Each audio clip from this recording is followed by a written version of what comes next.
আমি সঞ্চয়পত্রের mobile number পরিবর্তন নিয়ে একটি ভিডিও তৈরি করেছিলাম, যেখানে বেশিরভাগ মানুষেরই কমেন্ট ছিল যে ব্যাংকে গেলে এই মোবাইল নাম্বার পরিবর্তনের আবেদন করছে তারা, বা ব্যাংকে গেলে তারা ঠিকভাবে সার্ভিস পায় না, আবেদন করার পরেও 1 মাস 2 মাস 3 মাস কারো তারও বেশি সময় পার হয়ে গেছে, কিন্তু তাদের আবেদন সফল হয়নি, অর্থাৎ মোবাইল নাম্বার পরিবর্তন হয়নি। ঠিক তাদের জন্য আমার ছোট্ট একটি পরামর্শ যে আপনারা, এবং পরামর্শ শেষে আমি বলবো যে ব্যাংক আসলে এই কাজটা কেন দ্রুত করতে পারে না। প্রথমে বলবো যে আপনারা ব্যাংক না, অলরেডি আপনি সঞ্চয়পত্র অফিসে যান, সঞ্চয়পত্র ব্যুরোতে যান। আপনার এলাকায়, আপনার জেলায় সঞ্চয়পত্র অফিস আছে, যেখান থেকেও সঞ্চয়পত্র দিনের দিন বা 2-1 দিনের মধ্যেই সমাধান করা যায়। তারা ইনস্ট্যান্ট, তাদের হাতে এটা থাকে, আপনাকে বসিয়ে সমাধান করতে পারবে, বা পরবর্তী দিন একদিন যেতে বললে পরবর্তী দিনেই হয়তো সময় দিবে যে পরবর্তী দিনের মধ্যে সমাধান করতে। তবে আপনি যাওয়ার আগে পর্যাপ্ত পরিমাণ ডিটেলস, কাগজপত্র, ছবি, যে জিনিসপত্রগুলো লাগে যাওয়ার মতো সবগুলো, আপনার সঞ্চয়পত্র আছে, সার্টিফিকেট আছে, আপনার এনআইডি কার্ডের ফটোকপি, আপনার ফোন নাম্বার, সাথে ফোন নাম্বারের যে প্রমাণ যে আপনার এটা আপনার ফোন নাম্বার, এই ধরনের সব কিছু ডকুমেন্ট নিয়ে আপনি একবারে সাবমিট করেন, এবং আপনি বাসার থেকে ইনশিওর হন।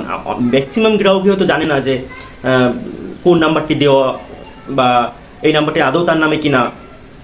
সব কিছু সুন্দর করে ভেরিফিকেশন করার পরে আপনি আবেদন করেন, আপনার দ্রুত হবে।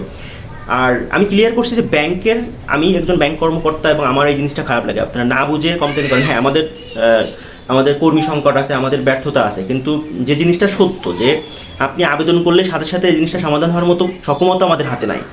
একটা ইস্যুইং অফিস থাকে নির্দিষ্ট একটা এলাকায়। আপনি মনে করেন রাজশাহী আছেন বা খুলনা আছেন, পুরো খুলনা বিভাগে বা খুলনা জেলায় একটা ইস্যুইং অফিস থাকে।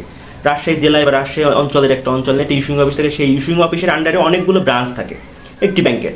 ধরেন 50টা ব্রাঞ্চ থাকে, প্রতিদিন সবগুলো ব্রাঞ্চ থেকে যতগুলো আবেদন হয় সবগুলো ইস্যুইং অফিসে জমা হয় আবেদনের মাধ্যমে। ইস্যুইং অফিসে যে কাজ করে বা যারা কাজ করে তারা এটা ধাপে ধাপে 1 by 1 সলভ করে। এখন আপনার সিরিয়াল যদি 5001 নাম্বার হয়, সেক্ষেত্রে 5000 জনের পরে আপনার সিরিয়াল আসা লাগবে। আপনি আজকে আবেদন করলেন, কালকে এই জিনিসটা সমাধান করার মতো সক্ষমতা তার কাছে নাই। সো অযথা তার নামে কমপ্লেন বা ব্যাংকের নামে কমপ্লেন বা একজন অফিসারকে খারাপ বলাটা শোভনীয় নয়, এই জিনিসটা বুঝতে হবে।